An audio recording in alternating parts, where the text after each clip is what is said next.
And another thing that I'd like to discuss, and this is going to be the last one, is whether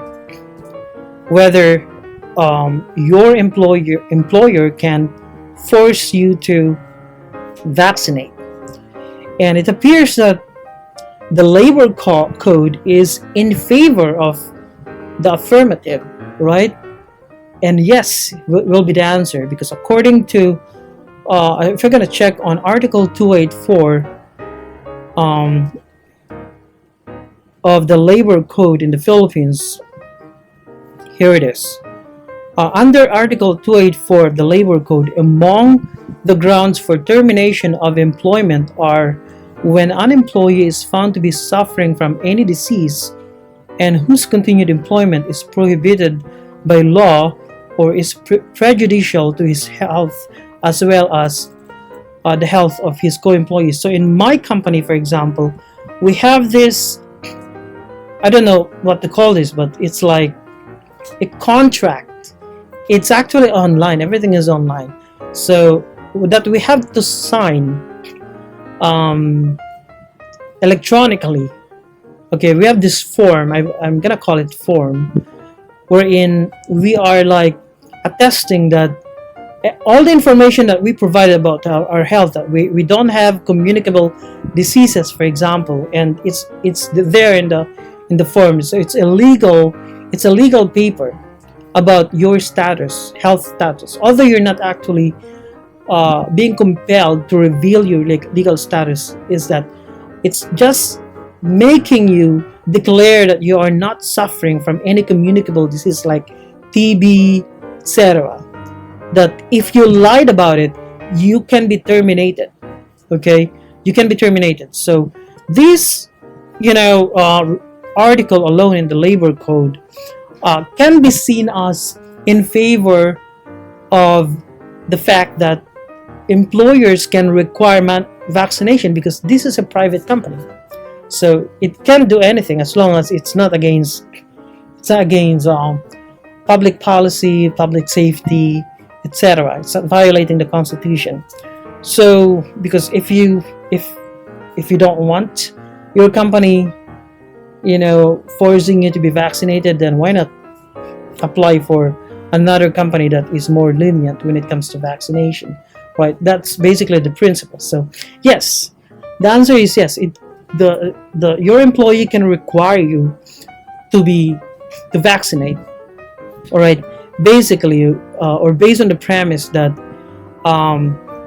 your health status, if you're carrying some kind of communicable disease, especially TB or coronavirus, can be prejudicial not only to your health but to the health of your fellow employees. So that's one thing, and that's one thing that the government can do. The government can partner with employers in order to promote vaccination in the country. But if we're gonna check on vaccination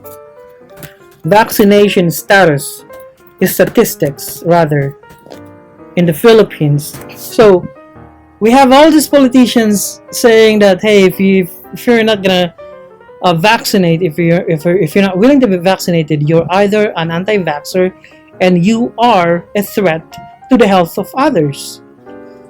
That's actually what they're saying. So under Statistica, for example, or www.statistica.com, I don't know if this is updated or really accurate, but if we're going to check on the vaccination status in the country, let's see, as of August 15, August 15, that was like, what's the date for today? 19. So 4 days ago, as of August 15, 2021, over 15 million people received 2 doses, because the first dose and second dose, right, to be fully vaccinated, of the COVID-19 vaccine in the Philippines.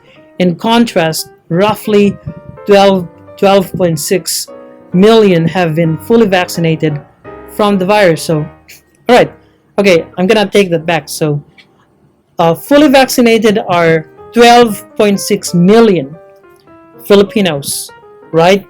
And the non-fully vaccinated is 15 million. That is less than the 16.6 million DDS, or Duterte voters in this country.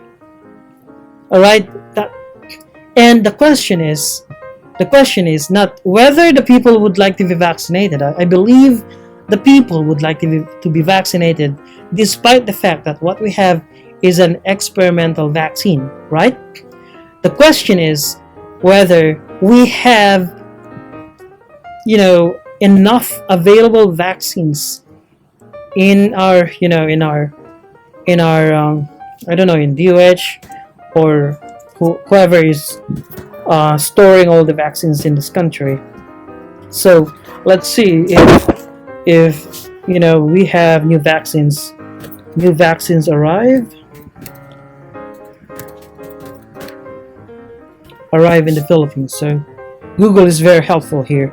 So on August 4, for example, according to this news, that's the latest. I don't know if we have new vaccine arrivals over the past few days, but August 4 news, all right, Philippines, 3 million Moderna vaccines from the US government arrived.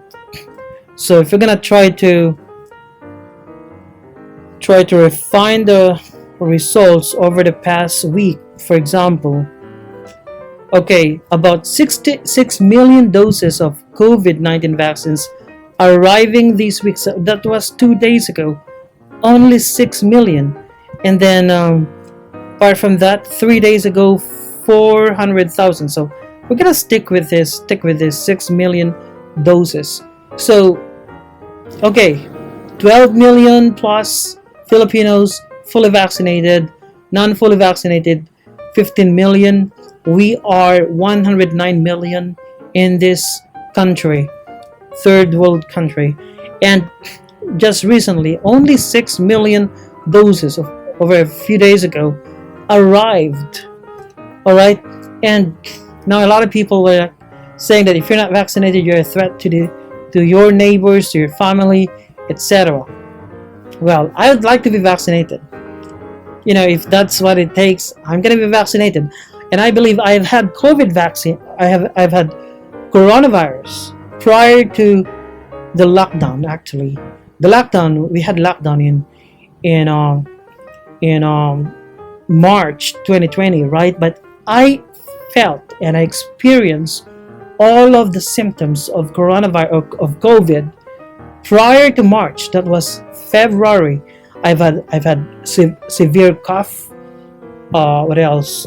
Fever. I had diarrhea. First. I experienced severe diarrhea, and then after that, there are all those symptoms: coughing, body fatigue. I've had like muscle ache, etc. What else? Too much sweating. I also experienced difficulty breathing, that I thought I was gonna die. But what I did, and that was when we didn't have lockdown yet, right? What I did is that I just had some rest. I forgot if I took some medicines, but I believe I took this Lagundi medicine that was available, because I just thought that I was just having some fever, mild fever, etc. But then my health deteriorated over the following days, like 2 days. I've had difficulty breathing, that was it. I believe I had coronavirus, and I'm still planning to take like antibody tests in order to confirm this suspicion of mine. So basically, this is what we have today. I'm hoping that we'd be able to